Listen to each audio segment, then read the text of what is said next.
কেন্দ্রের বিরুদ্ধে বঞ্চনার অভিযোগ এবং প্রতিবাদ একই সঙ্গে বকেয়া আদায়ের জন্য আপনারা জানেন যে গতকাল থেকেই 48 ঘন্টার ধর্নায় বসেছেন মমতা বন্দ্যোপাধ্যায় রেড রোডে এবং রাতভর ধর্না মঞ্চেই তিনি ছিলেন। সকালে ময়দান চত্বরে হাঁটতে বেরোন মমতা বন্দ্যোপাধ্যায় এবং বাচ্চাদের সঙ্গে তিনি বাস্কেটবলও খেলেছেন বলে জানিয়েছেন মুখ্যমন্ত্রী। নিরাপত্তা দেখতে রেড রোডে সকালেই হাজির হন পুলিশ কমিশনার বিনীত গোয়েল। কথা বলবো আমাদের প্রতিনিধি সঞ্চয়ন মিত্রের সঙ্গে। সঞ্চয়ন, তিনি সকালবেলা হাঁটতে বেরোন এবং বাচ্চাদের সঙ্গে তিনি কথা বলেন, তিনি বাস্কেটবলও খেলেছেন এবং কিছুক্ষণ আগেই আমরা দেখলাম যে পুলিশ কমিশনার বিনীত গোয়েল তিনি আসেন। দেখো, মুখ্যমন্ত্রী রাতভর এই ধর্ণা মঞ্চে ছিলেন এবং তারপর সকালবেলা আজকে তিনি বেরিয়ে আজকে সকালবেলা অত্যন্ত কুয়াশা ছিল, তার মধ্যেই তিনি এখানে বেরোন এবং এখানে পেছনেই বাস্কেটবল গ্রাউন্ড রয়েছে। তিনি নিজেই বেরিয়ে এসে জানান যে তিনি বাচ্চাদের সঙ্গে কথা বলেছেন, একটু বাস্কেটবল খেলেছেন, হয়তো বল নিয়ে নাড়াচাড়া করেছেন বাচ্চাদের সঙ্গে। তারপর তিনি এই গোটা রেড রোড উত্তর প্রান্ত থেকে দক্ষিণ প্রান্ত তিনি হাঁটেন এবং তারপর তিনি ফিরে যান ধর্ণা মঞ্চে যেখানে তিনি ছিলেন সেখানে। এরপর আমরা দেখি যে পুলিশ কমিশনার তিনি আসেন, তিনিও বেশ কিছুক্ষণ ছিলেন, কিছুক্ষণ আগে তিনি চলে গিয়েছেন। যদিও এখনো পর্যন্ত ধর্ণা মঞ্চের যে আনুষ্ঠানিক কাজ সকালবেলা সেটা এখনো শুরু হয়নি, এখনো পর্দা ফেলা রয়েছে, কিন্তু মুখ্যমন্ত্রী সারা রাত এখানেই ছিলেন এবং আজকে সকালবেলা তিনি দীর্ঘক্ষণ এই রেড রোডে উত্তর থেকে দক্ষিণ তিনি হাঁটেন। ধন্যবাদ সঞ্চয়। যে ছবি আপনাদের দেখালাম, একদিকে গতকাল থেকে 48 ঘন্টার ধর্ণা কর্মসূচি শুরু করেছেন মুখ্যমন্ত্রী মমতা বন্দ্যোপাধ্যায় রেড রোডে, আর তার জেরে ওই জায়গাতে দীর্ঘদিন ধরে চলা চাকরি প্রার্থী এবং ডিএর দাবিতে সরকারি কর্মচারীদের আন্দোলনে বাধা পুলিশের। চাকরি প্রার্থীদের জোর করে তোলা হলো প্রিজন ভ্যানে। এদিকে ধর্ণা মঞ্চের উল্টো দিকে অবস্থান করতে চেয়ে সেনাবাহিনীর দ্বারস্থ হলো সংগ্রামী যৌথ মঞ্চ।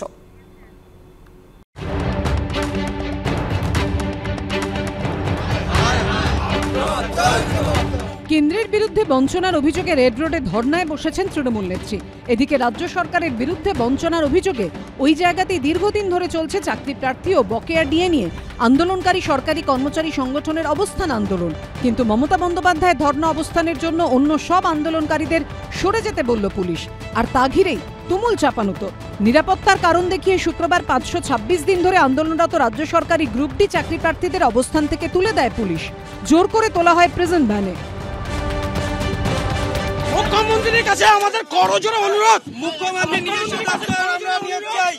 আপনি মঞ্চ থেকে আমাদের জন্য একটা সদর্থক বার্তা দিন। উনি কেন্দ্রের বঞ্চনার বিরুদ্ধে লড়াই করছেন, অথচ ওনার দপ্তরের আমরা বঞ্চিত। অন্যদিকে মুখ্যমন্ত্রী যেখানে ধর্নায় বসেছেন তার উল্টো দিকে অবস্থানে বসতে চেয়ে সেনাবাহিনীকে চিঠি দিল ডিএ আন্দোলনকারীরা। যেহেতু আপনি অভিযোগ করেন যে আমরা নাকি কেন্দ্রীয় বঞ্চনা নিয়ে কথা বলি না, চলুন একসাথে বসে পড়ে কেন্দ্রীয় বঞ্চনা নিয়ে কথা বলা যাক এবং আপনার দ্বারা আমরা যে বঞ্চিত সেই বঞ্চনা নিয়েও কথা হোক। এবং আমরা এমন প্রস্তাবও দিয়েছিলাম যে আপনি শহীদ মিনারে আসুন, এই মঞ্চেই খোলা আছে, আপনাকে স্বাগত জানাচ্ছি, দরকার হলে অনশনে বসুন, আমরা দেখভাল করতে রাজি আছি। পুলিশকেও আমরা আবেদন জানিয়েছিলাম যে ওনার মঞ্চের পাশে আমরা বসতে চাই এবং ওনাকেও সেটা জানিয়েছিলাম। সরকার তাদের চাকরি চুরি করেছে, সরকার তাদের ন্যায্য অধিকার চুরি করেছে। মাসের পর মাস, বছরের পর বছর রোদ জল ঠান্ডা সব উপেক্ষা করে নিজেদের দাবিতে ওদের বসে থাকতে হচ্ছে।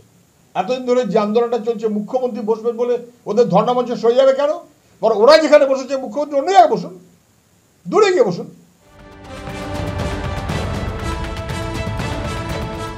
সরকারি কর্মচারীদেরও দিয়ে দেওয়া হয় প্রতি বছর 4% করে। 15th কমিশন পে কমিশন তৈরি করেছে আলাদা করে, সেই টাকা পায়। প্লাস জেনে রাখুন, বাংলা একমাত্র রাজ্য সারা জীবনভর স্বাস্থ্য স্কিমে সরকারি কর্মচারীরা বিনা পয়সায় ট্রিটমেন্ট পায় এবং একমাত্র রাজ্য ভারতবর্ষে যারা পেনশন পায় রিটায়ার্ড করার পরে, একমাত্র রাজ্য। সে ব্যাপারে বলে না। মাননীয় মুখ্যমন্ত্রী বলেছেন যে 4% ডিএ দিয়েছেন। ওনাকে জানাই যে আমাদের বকেয়ার পরিমাণ 40% ছিল, সেখান থেকে 4% হয়েছে এবং তাও আমরা নবান্নের কর্মসূচিতে যাওয়ার আগে উনি বাধ্য হয়ে দিয়েছেন এবং উনি বলেছেন যে উনি নাকি পেনশন দেন, অন্য কোনো রাজ্য পেনশন দেয় না। এটা সর্বৈব মিথ্যা কথা। একজন মুখ্যমন্ত্রী পদে বসে এই ধরনের মিথ্যা কথা বলাটা শুধু ওনার ক্ষেত্রে নয়, আমাদের বাঙালি জাতির ক্ষেত্রে লজ্জা। এদিকে শুক্রবার সকালে নিজেদের ধর্ণা মঞ্চে এসে পৌঁছন গ্রুপ ডি চাকরি প্রার্থীরাও। অবস্থানের প্রস্তুতি শুরু করতেই বিক্ষোভকারীদের ছত্রভঙ্গ করে দেয় পুলিশ।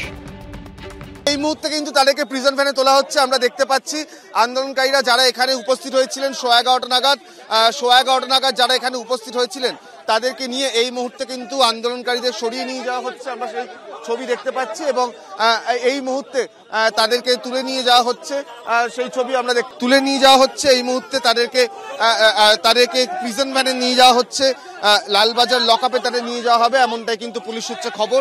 এইখানে ধর্ণামঞ্চে যারা রয়েছে সারা রাজ্যব্যাপী, উত্তরবঙ্গ থেকে দক্ষিণবঙ্গ, ঝাড়গ্রাম থেকে পুরুলিয়া, সমস্ত জায়গার প্রার্থীরা রয়েছে। তারা অলরেডি কালকে দুপুরের দিকেই বেরিয়ে যায়, কারণ তাদের আসতে অনেক যথেষ্ট সময় লাগে। অতএব আমরা চাইছি, আমরা এখানে কোনো অস্ত্র নিয়ে কোনো আন্দোলন করছি না, আমরা হাইকোর্টের পারমিশন নিয়ে আন্দোলন করছি, ঠিক আছে? এবং আমরা একমাত্র শুধুমাত্র মুখ্যমন্ত্রীর দৃষ্টি আকর্ষণের জন্য আন্দোলনটা করছি।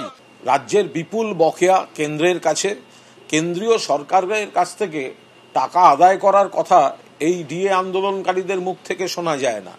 এদের যত রাজ্যের কথা হচ্ছে রাজ্যের বিরুদ্ধে, আর দিল্লি গেলে এরা হিন্দু মহাসভার আতিথেয়তায় থাকে। তো ফলে বোঝাই যায় বিরোধীদের দোকান খুলে রাখার জন্য এরা এই সব কাজ করছে। আর এরা হচ্ছে সেই স্রোত 34 বছরে যাদের জন্য সাধারণ মানুষের হয়রানি। সরকারি অফিসে গেলে চেয়ার টেবিলে লোক থাকতো না, মিটিং মিছিল করে সময় নষ্ট, নেতা সেজে ঘুরে বেড়ানো, ওয়ার্ক কালচারের 12টা বাজিয়ে দেয়া। তৃণমূলের ধর্ণা কর্মসূচির জেরে শনিবারও রেড রোডে সমস্ত আন্দোলনকারীদের বসতে নিষেধ করা হয়েছে। অনির্বাণ বিশ্বাস, অরিত্রিক ভট্টাচার্য ও সমীরণ পালের রিপোর্ট, এবিপি আনন্দ।